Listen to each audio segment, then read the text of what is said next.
Now we can start our next topic, work done by variable force. जेव्हा आपल्याला work done काढायचं असतं त्यावेळी आपल्याला डिस्प्लेसमेंट आणि फोर्स या दोघींची गरज असते, तरच आपल्याला वर्क डन काढता येतं. कन्सिडर अ ऑब्जेक्ट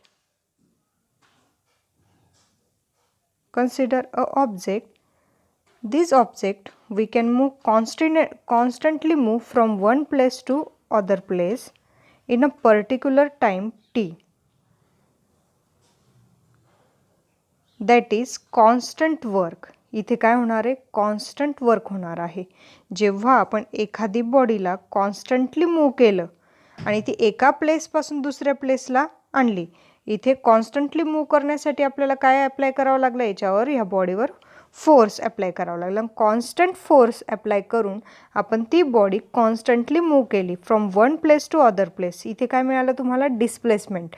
इथे काय झालं? एका प्लेसपासून दुसऱ्या प्लेसला ती बॉडी गेली, म्हणजेच इथे काय झालं? तिचं डिस्प्लेसमेंट मिळालं.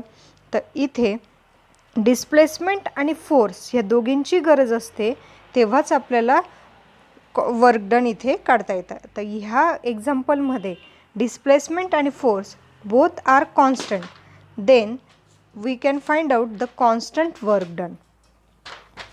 जेव्हा एखादी, आता आपण एक सेकंड एक्झाम्पल घेऊ. सेकंड एक्झाम्पल आपण एक व्हेरिकल घेतली, ती आपण मूव केली, म्हणजेच तिच्यावर मूव करण्यासाठी आपल्याला काय करावं लागलं? फोर्स अप्लाय करावं लागलं. ती इनिशियली 5 न्यूटनने मूव झाली, नंतर 2 न्यूटन, 10 न्यूटन. म्हणजेच इथे तिचा जो स्पीड होता तो काय झाला? व्हेरी झाला. म्हणजेच इथे फोर्स हा व्हेरिएबल होता. म्हणजे इथे फोर्स, ज्या कारवर लावलेला आपण फोर्स होता तो काय झाला? व्हेरी झाला. तर इथे वर्क डन काढण्यासाठी आपल्याला कसला यूज करावं लागेल? व्हेरिएबल फोर्सचा यूज करावा लागेल. Variable means very. जिथे फोर्स व्हेरी होतो तिथे त्याला काय म्हटलं जातं? व्हेरिएबल फोर्स म्हटलं जातो. आणि पहिल्या एक्झाम्पलमध्ये काय होतं? फर्स्ट एक्झाम्पलमध्ये काय होतं? फोर्स हा कॉन्स्टंट होता आणि सेकंड एक्झाम्पलमध्ये काय झालं? फोर्स हा व्हेरी होतोय, म्हणजेच इथे व्हेरिएबल फोर्सचा आपल्याला वर्क डन काढावं लागणार आहे. आता आपण आधी कॉन्स्टंट फोर्स जेव्हा असतो त्यावेळी वर्क डन कसं फाइंड आउट करायचं हे आपण आता बघणार आहोत. वर्क डन काढण्यासाठी एक फॉर्म्युला आहे. Work done is equal to force into displacement cos of theta. F is the force, S is the displacement and theta is the angle between applied force. हा फॉर्म्युला यूज करून आपण work done काढू शकतो, पण हे work done फक्त जेव्हा constant force असेल त्यावेळेसच आपण वर्क डन इथे फाइंड आउट करू शकतो. म्हणजे हा फॉर्म्युला आपण फक्त फोर्स जेव्हा कॉन्स्टंट असेल तरच हा आपण फॉर्म्युला यूज करून आपण वर्क डन काढू शकतो. वर्क डन केव्हा काढू शकतो? जेव्हा फोर्स आणि डिस्प्लेसमेंट दोन्ही असेल तरच तिथे वर्क डन होईल. जेव्हा बॉडीचं डिस्प्लेसमेंट होईल तरच तिथे काय होतं? फोर्स लागतो. म्हणजेच if there is no displacement then there is no work done. आता व्हेरिएबल फोर्स जेव्हा असतो, आता आपण हे सेकंड एक्झाम्पल जे घेतलं होतं तर तिथे काय होतं? व्हेरिएबल फोर्स होतो. व्हेरी होणे म्हणजे व्हेरी जरी होत असला तरी तो कॉन्स्टंटली व्हेरी नाही होत आहे. म्हणजे आता सपोज ही कार आपण सुरुवातीला 2 न्यूटनने व्हेरी केली, नंतर 3 न्यूटन, 4 न्यूटन असा तिचा स्पीड जो मूव होत गेला, तर याला काय म्हटलं? Constantly very. फोर्स काय होतो इथे? कॉन्स्टंटली व्हेरी होतोय. पण इथे बघा, आपण ह्या एक्झाम्पलमध्ये कसं दाखवलं होतं?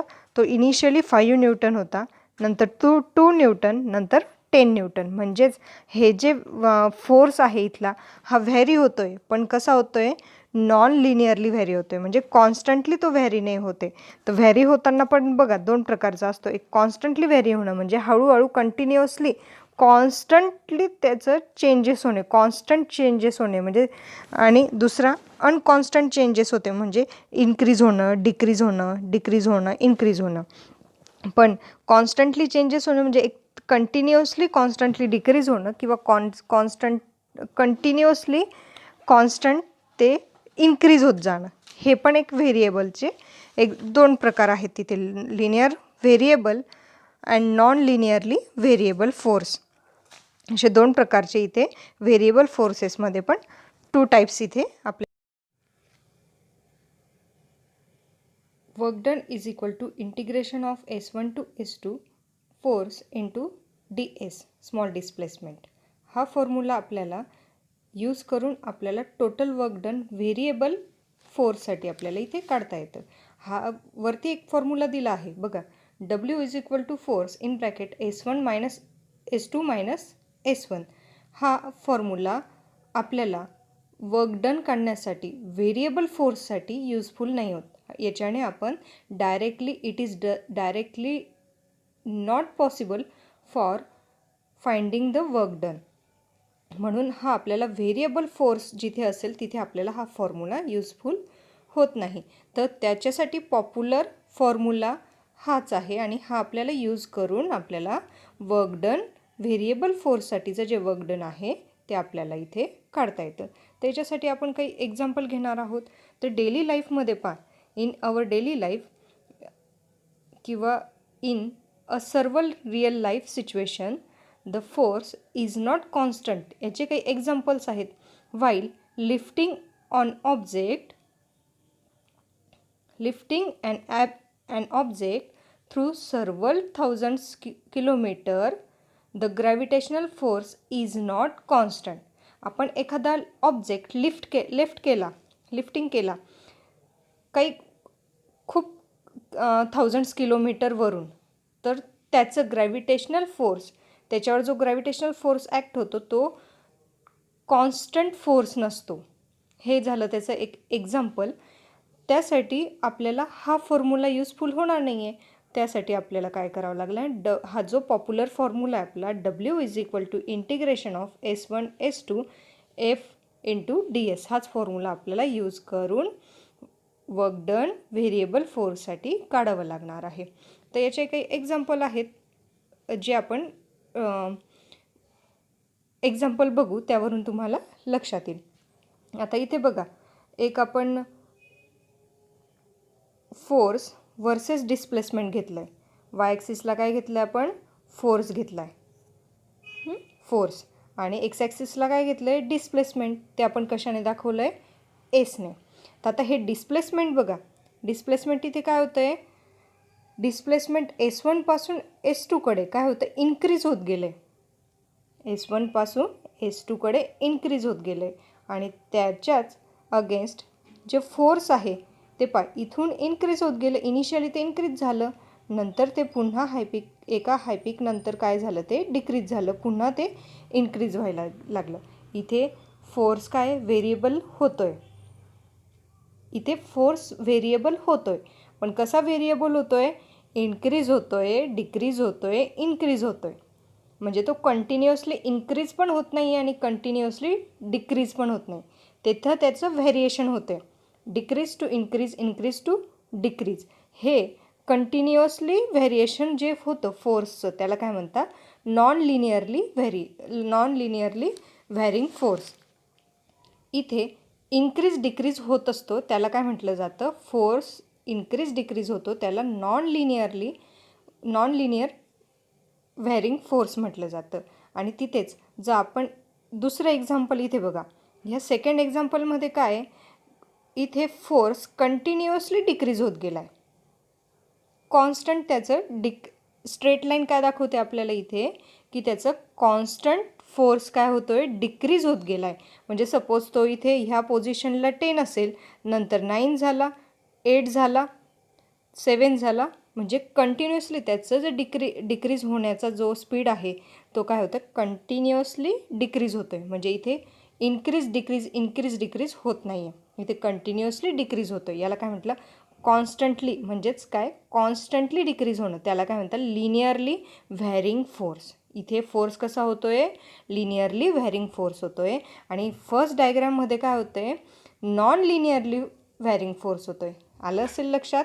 म्हणजेच काय, तो कमी जास्त होणे म्हणजे नॉन लिनियरली व्हॅरिंग फोर्स. आणि कॉन्स्टंटली तो डिक्रीज होणे किंवा कॉन्स्टंटली तो इन्क्रीज होणे त्याला काय म्हटलं जातं, linearly varying force. Consider a first diagram. याआधी तुम्हाला लिनियर आणि नॉन लिनियर व्हॅरिंग फोर्सचं यामधला फरक तुम्हाला समजलाच असेल. तर आता फर्स्ट डायग्राम आपली कुठली आहे? Work done bye non linearly varying force. Non linearly म्हणजेच हे इथे फोर्स कसा इन्क्रीज आणि डिक्रीज या फॉर्ममध्ये तो कमी जास्त होत आहे. इन्क्रीज आणि डिक्रीज या फॉर्ममध्ये तो व्हॅरी होत आहे. त्याचं वर्क डन आपल्याला फाइंड आउट करायचं आहे.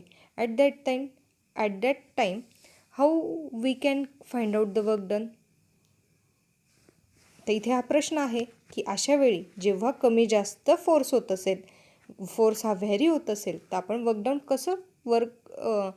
डन कसं फाइंड आउट करू शकणार आहोत? आधी आपण काय केलं? कॉन्स्टंट, ते एक पॉप्युलर आपण इथे कॉन्स्टंट फोर्ससाठी कॉन्स्टंट वर्क डन जे कॉन्स्टंट फोर्ससाठी येतं त्यासाठी एक पॉप्युलर आपल्याला फॉर्म्युला माहिती होता, त्याच्यावरून आपण काढू शकत होतो. कॉन्स्टंट फोर्ससाठी आपल्याला वर्क डन काढण्यासाठी एक पॉप्युलर फॉर्म्युला आहे. तो काय होता? Work done is equal to force into displacement cos of theta. हा फॉर्म्युला होता. पण इथे ह्या कंडिशनला काय होतं आहे? ह्या कंडिशनला इथे फोर्स हा व्हॅरी होतो आहे आणि व्हॅरी झालेल्या फोर्ससाठी आपल्याला इथे वर्क डन कसं फाइंड आउट करायचं हा एक प्रश्न आला. मग यासाठी काय केलं आहे? इथे आपल्याला एक स्मॉल डिस्प्लेसमेंट DS आपल्याला कन्सिडर करावं लागणार. इथे स्ट्रेट लाईन दिसते तुम्हाला, रेड लाईन, ते काय स्मॉल डिस्प्लेसमेंट आपण तिथे कन्सिडर केला. आधी आपल्याला ह्या स्मॉल डिस्प्लेसमेंटचं वर्क डन फाइंड आउट करावं लागेल. तर ते कसं काढू आपण? Work done is equal to force into small displacement. हे आपण याच्यावरून आपल्याला स्मॉल डिस्प्लेसमेंट जो रेड लाईन आपण कन्सिडर केली आहे, रेड लाईन आपल्याला जी दिसते आहे त्याचा आपण वर्क डन इथे फाइंड आउट करू शकतो. पण आपल्याला एवढं वर्क डन मिळाल्यानंतर आपल्याला total work done find out करायचं आहे. त्यासाठी काय करावं लागेल? आपल्याला इंटिग्रेशन टाकावं लागेल. तो पार्टिकल S1 पासून S2 पर्यंत मूव्ह झालेला आहे, म्हणजेच त्या पार्टिकलच्या स्मॉल डिस्प्लेसमेंटमधलं वर्क डन आपण काढलं, त्याच्यावरून त्याची टोटल आपल्याला काढायची. मग सम त्यांची सगळ्या अशा नंबर ऑफ स्मॉल डिस्प्लेसमेंटची टोटल यांचं सम करावं लागेल.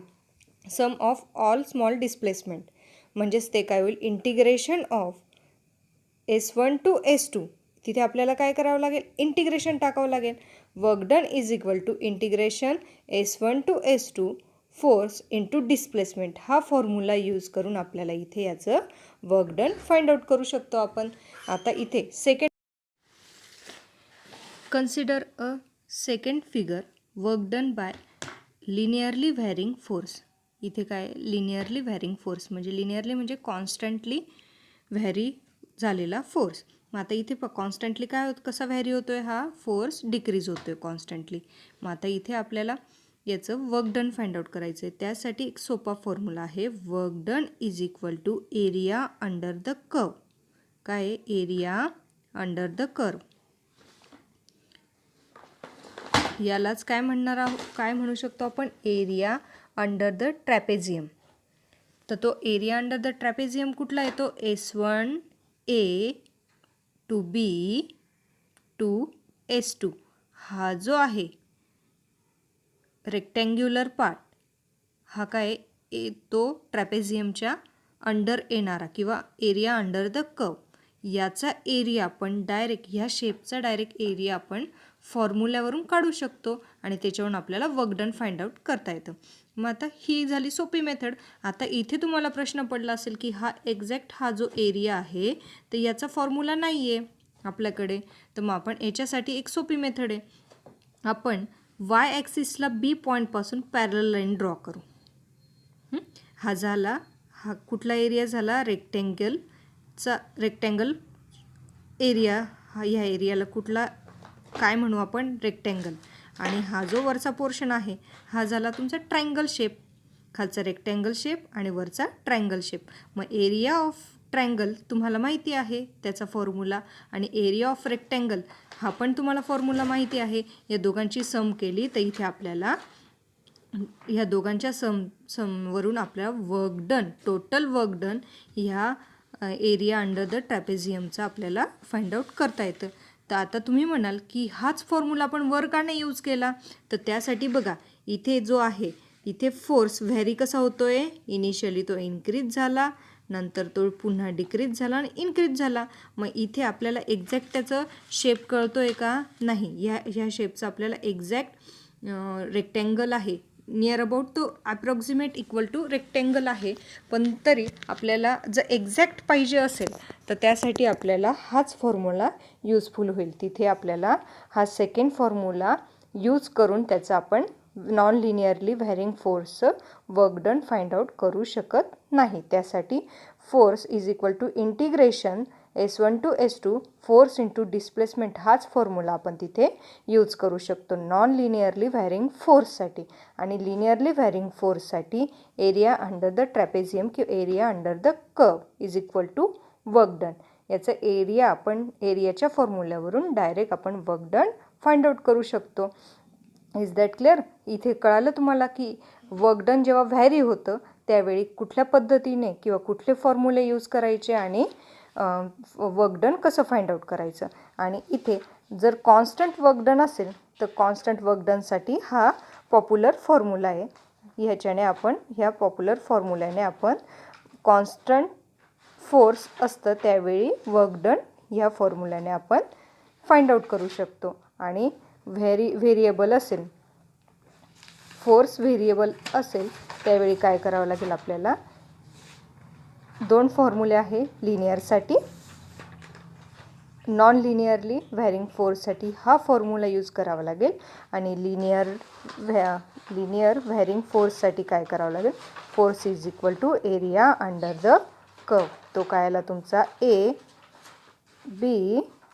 S1 A B S2 हा area under the curve.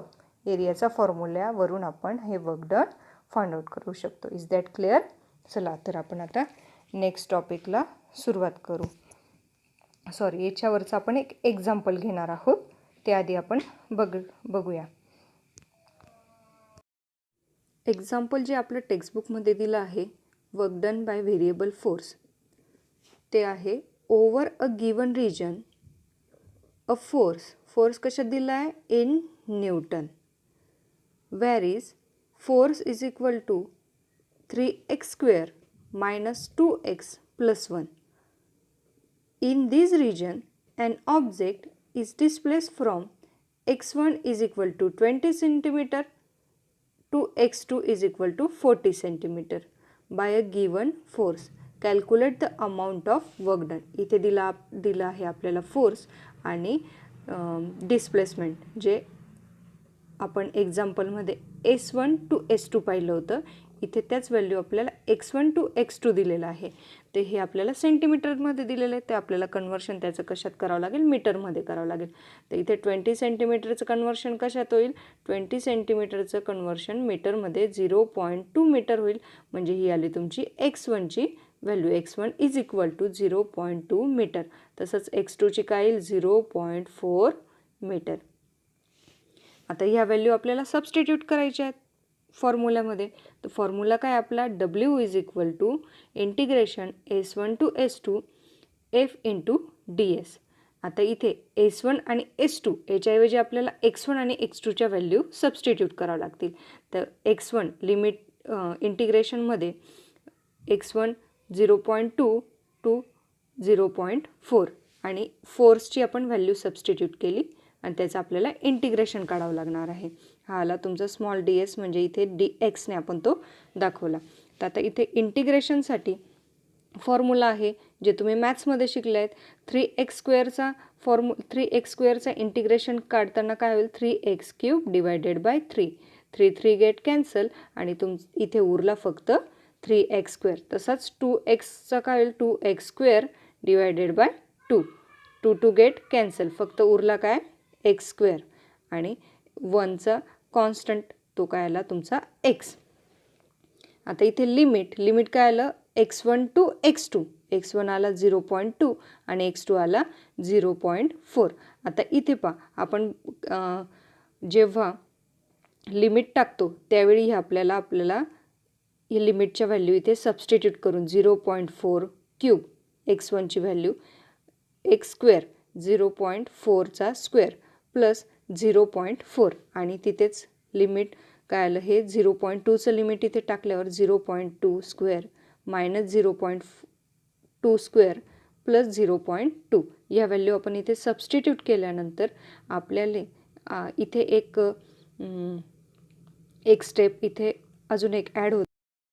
0.4चा cube 0.064 minus 0.4चा square 0.16 plus 0.4 याची व्हॅल्यू इथे येते 0.304.